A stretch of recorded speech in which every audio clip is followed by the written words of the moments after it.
Hello everyone, today start with exercise 12.1. First question है get the algebraic expression in the following case using variable, constants and arithmetic operation. आपको algebraic expression बनानी है किसको use करके, variables को, constants को and arithmetic operation. Arithmetic operation मतलब addition, subtraction, multiplication and division. तो देखिए सबसे पहले हमारे पास जो है फर्स्ट क्वेश्चन है subtract of z from y. तो देखो फ्रॉम y यानी y में से z को सब्ट्रैक्ट कर देंगे. ठीक है. 1/2 of the sum of numbers x and y. 1/2 of the sum of यानी कि x प्लस y इनके सम का हाफ करना है, ये हो जाएगा. ठीक है. The number of z multiplied by itself, z multiply z it means z square according to exponential rule कि इसकी पावर 1 है, इसकी पावर 1 है, बेस सेम है तो z की पावर कितना हो जाएगा 2. तो इस तरीके से आप इस क्वेश्चन को कंप्लीट कर सकते हैं. ठीक है. कुछ पार्ट्स बच गए हैं वो आप खुद से ट्राई करेंगे बेटा. Okay. Now come to question number second. Identify the terms and their factors in the following expression. आपको इन एक्सप्रेशंस के अंदर आपको करना क्या है, इनकी टर्म्स को और फैक्टर्स को आइडेंटिफाई करना है और show the terms and factors bye tree diagram. तो ट्री डायग्राम, जैसे ट्री डायग्राम 6th क्लास में आप प्राइम फैक्टराइजेशन में करते थे, कुछ कुछ उसी तरीके से लेकिन काफी अलग रहेगा. ठीक है. ऑलमोस्ट वैसा नहीं है, काफी अलग रहेगा. तो आपको कैसे करना है, देखिए ये एक मैंने डी पार्ट वाला लेके रखा है. देखो -ab 2b square minus 3a square. तो यहाँ पे ये वाली जो है मैं ऐसे करके ये बनाया मैंने, यानी टर्म्स 1 2 3 1 2 3 3 टर्म्स हैं. तो 1 माइनस ए बी एक टर्म है, अगर नेगेटिव साइन है तो नेगेटिव साइन के साथ आप लेके करेंगे माइनस ए बी. फिर सेकेंड है 2b स्क्वायर और माइनस 3a स्क्वायर. तो अब इसके फैक्टर क्या रहेंगे, देखो माइनस है तो -1 ए बी. देखो ये टर्म्स हो गई, इसके इधर टर्म लिख दो और इधर फैक्टर्स लिख दो कि ये फैक्टर्स हैं. तो -1 ए एंड बी. यहां अगर हम करते हैं 2b एंड b. यहां अगर हम करते हैं तो -3a. ठीक है. ये हमारा ट्री डायग्राम के अकॉर्डिंग हो गया. तो ये सेकंड का डी पार्ट मैंने आप लोगों को बताया है. बाकी के जो पार्ट्स हैं आप इजीली जो है इसके डायग्राम्स बना सकते हैं, ट्री डायग्राम. और ऐसे ही आप यहाँ टर्म लिख दो. ठीक है. ये ट्री डायग्राम बना के जैसे टर्म्स का ये वाला बन गया और यहाँ इसके जो है फैक्टर्स हैं ये फैक्टर्स में आ जाएगा. ठीक है बेटा. अब देखो क्वेश्चन नंबर 3 हमारा क्या कह रहा है. क्वेश्चन नंबर 3 में कहा गया है identify terms and factors in the expressions. आपको टर्म्स और फैक्टर्स, टर्म भी बतानी है और उसके फैक्टर्स भी बताने हैं कि आप कैसे करोगे, फैक्टर कैसे बनेंगे. तो यहाँ भी मैंने जो है इसका एक एक दो पार्ट आपको करवा के मैं दिखा रही हूँ क्योंकि काफी सारे पार्ट्स हैं. तो बाकी के पार्ट्स आप खुद से भी ट्राई कर सकते हैं, कोई ऐसी बात नहीं. तो मैंने सबसे पहले देखो ए पार्ट लिया है. तो इसमें टर्म्स कितनी होंगी बेटा, देखो ये पूरी एक्सप्रेशन है यानी ये एक टर्म है और ये एक टर्म और नेगेटिव साइन के साथ है तो -4x, 5. प्लस को तो लगाने की जरूरत पड़ती नहीं है ना हमें, क्योंकि पॉजिटिव मतलब उसके आगे कोई साइन नहीं है मतलब वो पॉजिटिव है, और माइनस का है तो उसको नहीं छोड़ना. फैक्टर्स, अब -4x के फैक्टर्स करेंगे तो इसके फैक्टर्स क्या होंगे, -2 इंटू x. एक ही बार नेगेटिव रहेगा, अगर दोनों बार माइनस लगा दोगे तो माइनस माइनस फिर प्लस बन जाएगा, है ना. तो एक बार -2 ले लो, एक बार 2, तो इसको मल्टीप्लाई करते हैं -4x आता है. तो 5 की अगर करते हो तो 1 इंटू 5. ठीक है. इसका ये फैक्टर हो जाएगा. अब मेरे पास एक और क्वेश्चन इसका एफ पार्ट और मैं कराने जा रही हूँ. क्या है देखो 1.2ab -2.4b प्लस 3.6a. तो ये है मेरे पास. तो यहाँ से अब इसका मेरे को क्या करना है, ये देखो टर्म्स लिखूंगी. सबसे पहले 1.2ab फर्स्ट टर्म है ये, second term -2.4b and the third term is 3.6a. अब मेरे को इसके फैक्टर्स करने हैं. तो फैक्टर्स के लिए पहले तो 1.2ab का अगर मैं करती हूँ तो मैं इसको लिख सकती हूँ 1.2 इंटू a इंटू b. ठीक है. अब मेरे को -2.4 के b के करने हैं, -2.4 इंटू b, यानी मैंने कोफिशिएंट अलग कर दिया और जो ये वेरिएबल पार्ट है इसको अलग अलग से लिख देंगे। फिर हमारे पास है 3.6a, तो इसको लिख देंगे 3.6 इंटू a। ठीक है बच्चों, इस तरीके से आपने इसके फैक्टर्स कर देने हैं। ओके, तो ये हमारे क्वेश्चन नंबर 3 तक हुआ। इसके बाद हम आ जाते हैं, देखिए क्या करेंगे, इसके अंदर हमें करना है क्वेश्चन नंबर 4। क्वेश्चन नंबर 4 जो है आइडेंटिफाई, एक सेकेंड, ये हमारा क्वेश्चन नंबर 2 का ही जो है पार्ट था, जो हमने इसको 3 का नाम दिया, ये 2 का ही पार्ट था बेटा। देखो क्योंकि ये क्वेश्चन नंबर 2 का 2nd पार्ट था और ये वाला 1st पार्ट था। इसमें ट्री डायग्राम बनाना था, इसमें वैसे लिखना था, तो मैंने ये दोनों करा दिए। ये 3rd नहीं है, इसको आप जो है इसका 2nd पार्ट ही मान के चलो। ठीक है, 2nd का 2nd पार्ट ही है और उसके फिर ABCD पार्ट्स हैं। ओके बेटा, ठीक है। अब देखो, अब हमारा 3rd क्वेश्चन आ जाता है आइडेंटिफाई। 3rd क्वेश्चन के अंदर कहता है identify the numerical coefficient of terms. Numerical coefficient of terms आपने बतानी है इसके अंदर अदर देन कांस्टेंट, मतलब कांस्टेंट से अलग। देखो क्या कह रहा है कि identify the numerical coefficient of terms, उनके न्यूमेरिकल कोफिशिएंट बताने हैं अदर देन कांस्टेंट, कांस्टेंट को छोड़ के। ठीक है, इन द फॉलोइंग एक्सप्रेशन, जैसे कि 5 - 3t स्क्वायर है अब हमारे पास, तो मैंने ये लिखा, देखो 5 - 3t स्क्वायर है, तो इसको मतलब इस वाले को छोड़ दो, क्योंकि जिसमें वेरिएबल होगा कोफिशिएंट तो उसी का बनेगा। ये तो एक कांस्टेंट टर्म हो गई, वेरिएबल वाली जो टर्म है हमारी उसी का तो कोफिशिएंट बनेगा। तो क्या लिखेंगे, coefficient of -3t square is -3, है ना। इसमें यही तो कहा था कि आप इसमें कोफिशिएंट बताइए, identify the numerical coefficient. Numerical coefficient, numerical coefficient कौन सा होगा, ये तो कांस्टेंट टर्म है, इसमें तो होगा ही नहीं, ये तो खुद ही कांस्टेंट है। यहाँ पे देखिए आप 3t स्क्वायर -3t स्क्वायर है, तो इसका हमने क्या बना दिया, -3। t स्क्वायर का कोफिशिएंट हो गया। कोफिशिएंट ऑफ जो है इस वाली टर्म का कोफिशिएंट क्या रहेगा, -3। और इसको भी जो है पहले आप लिखिए टर्म, टर्म लिखिए पहले, टर्म जो है कौन सी, -3t स्क्वायर। अब आप लिखिए कि coefficient of t square is -3। ये ज्यादा सही तरीका रहेगा अगर हम इस तरीके से करेंगे। देखो दूसरे क्वेश्चन में और अच्छे समझ में आ जाएगा। ये लास्ट पार्ट है, देखो टर्म्स लिखो पहले। टर्म्स कौन कौन सी हैं, 0.1y एंड 0.01y स्क्वायर। तो यहाँ पे देखो बेटा हम क्या लिखेंगे, जब आप कोफिशिएंट की बात करोगे तो 2 टर्म है तो 2 बार कोफिशिएंट लिखने पड़ेंगे आपको। कोफिशिएंट ऑफ y, यहाँ इसमें देखें कोफिशिएंट ऑफ y क्या रहेगा, 0.1 एंड कोफिशिएंट ऑफ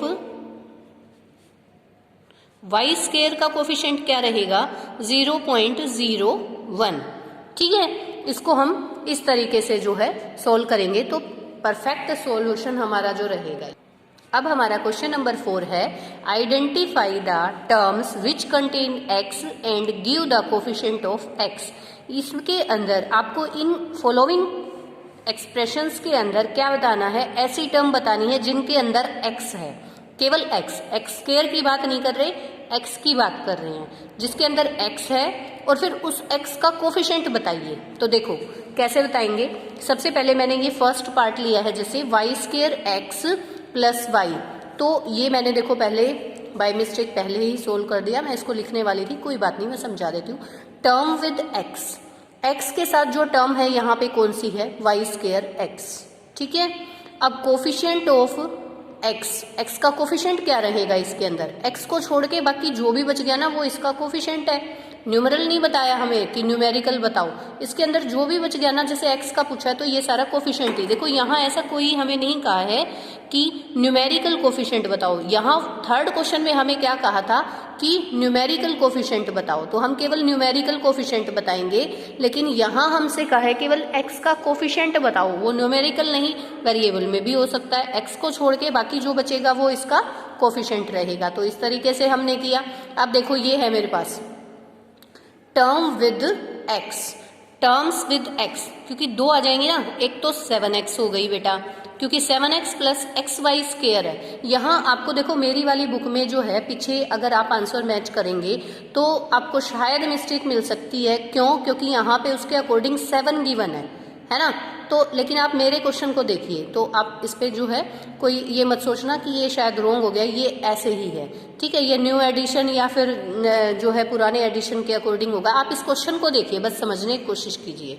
ये देखो 7x एक टर्म हो गई क्योंकि इसके साथ भी x है, एक टर्म ये हो गई क्योंकि यहाँ पे भी x है, तो दो टर्म हो गई ना XY स्क्वायर, ठीक है।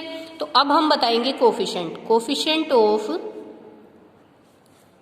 x का कोफिशिएंट फर्स्ट टर्म के अंदर बताएंगे तो 7 हो गया। फिर कोफिशिएंट ऑफ x ये XY स्क्वायर में बताएंगे, इसको हम ये भी लिख सकते हैं इन 7x, तो 7 हो जाएगा। ये कोफिशिएंट ऑफ x इन कौन सी टर्म? XY स्क्वायर में। तो और अच्छे से एक्सप्रेशन जो है हम इसको और बढ़िया तरीके से एक्सप्रेस कर सकते हैं। अगर ये भी लिखें तो कोई कंफ्यूजिंग चीज नहीं रहेगी, ठीक है। अब बी पार्ट हमारे पास है, ये इसका जो है ए पार्ट था फोर्थ क्वेश्चन का। देखिए यहाँ पे ये ए पार्ट था, ए पार्ट में काफी सारे पार्ट्स दिए हुए हैं, मैंने इसके 2 पार्ट्स आप लोगों को कराए, तो आप बाकी के पार्ट जो है खुद से ट्राई कर सकते हैं। अब यहाँ पे बी पार्ट है, identify terms which contain y square and give the coefficient of y square, जिनके अंदर वाई स्क्वायर हो और क्या हो उसका कोफिशिएंट बताइए। तो देखो ये बी पार्ट हम इसका करेंगे, जैसे मैंने ये क्वेश्चन ले लिया 8 माइनस XY स्क्वायर, तो term with y square, y square के साथ टर्म कौन सी बनेगी? Minus XY square. तो कोफिशिएंट ऑफ वाई स्क्वायर इससे कौन सा बना? माइनस x, ठीक है।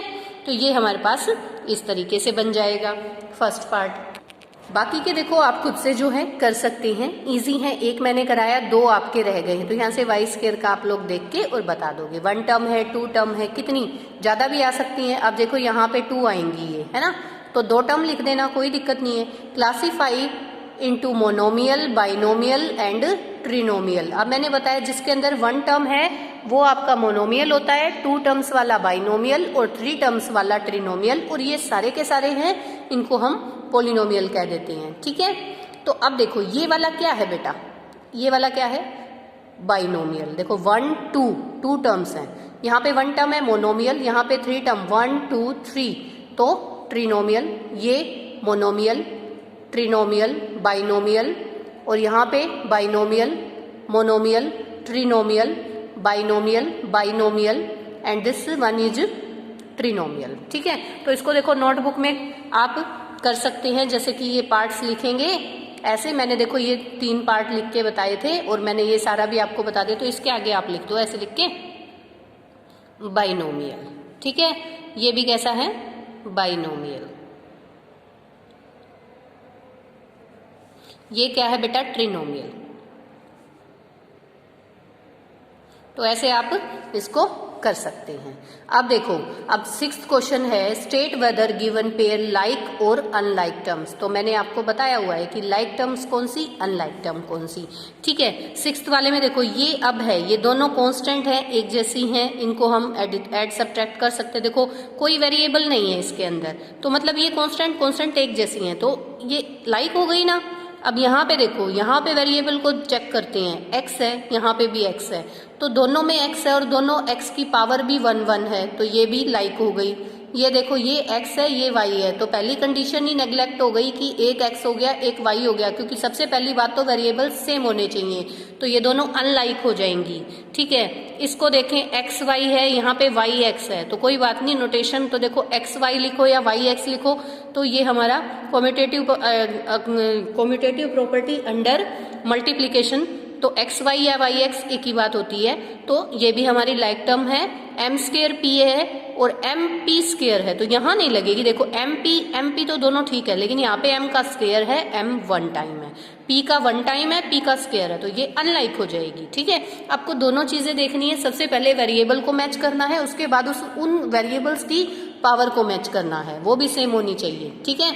अब देखो 12xz है, 12x स्क्वायर z स्क्वायर है, xz है और यहाँ पे दोनों का स्क्वायर आ गया, तो ये भी अनलाइक हो गई।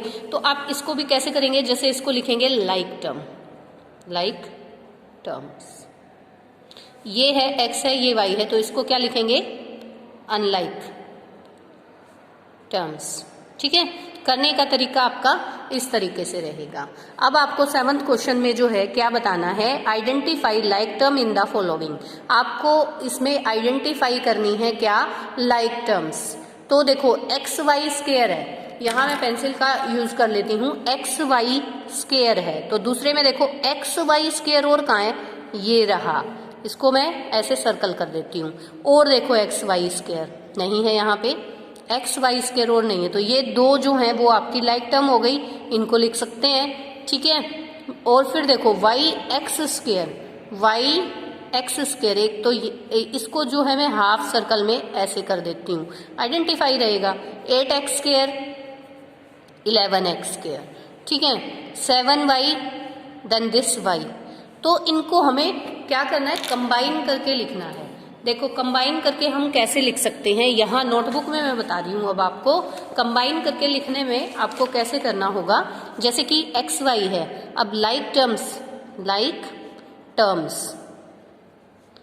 टर्म्स करके, जैसे कि माइनस एक्स वाई स्क्वायर है, तो इसके साथ ये ब्रैकेट बनाओ, क्योंकि ये लाइक टर्म्स का एक कलेक्शन लिख रहे हैं, ये मैं लिख चुकी हूँ। तो इसके बाद एक्स वाई स्क्वायर और कौन सा है, एक्स वाई स्क्वायर था ना, तो यहाँ पे ढूंढो, ये रहा 2x वाई स्क्वायर, ये भी हो गया। ठीक है, तो इसकी कलेक्शन पूरी, और कोई एक्स वाई स्क्वायर हमारे पास नहीं है।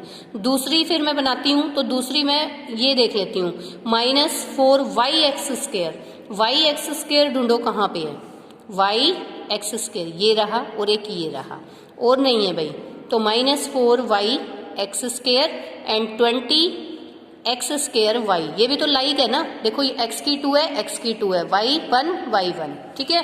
अब दूसरी कलेक्शन हम 8x स्क्वायर ये वाली बनाते हैं, तो स्क्वायर वाला देखो ये रहा एक, तो बाकी एक ये रहा, यानी कि 8x स्क्वायर फिर minus 11x square and minus 6x square, ये एक कलेक्शन बन गई। ठीक है बेटा, ये एक कलेक्शन बन गई। दूसरी कलेक्शन लाइक टर्म की मैं बनाऊंगी, 7y और y का एक ये रहा, 7y और y, देखो 7y एंड y, ये बन गई कलेक्शन।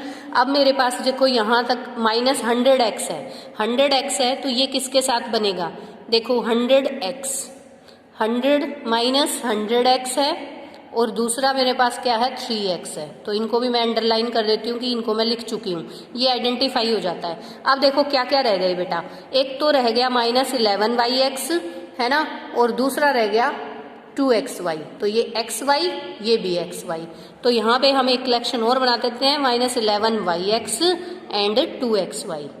ठीक है, इसका ये जो है ए पार्ट था। बी पार्ट इसी तरीके से आप लोग बी पार्ट को भी कंप्लीट कर लेंगे। ओके, आई होप आपको ये एक्सरसाइज समझ में आई होगी। थैंक यू बेटा।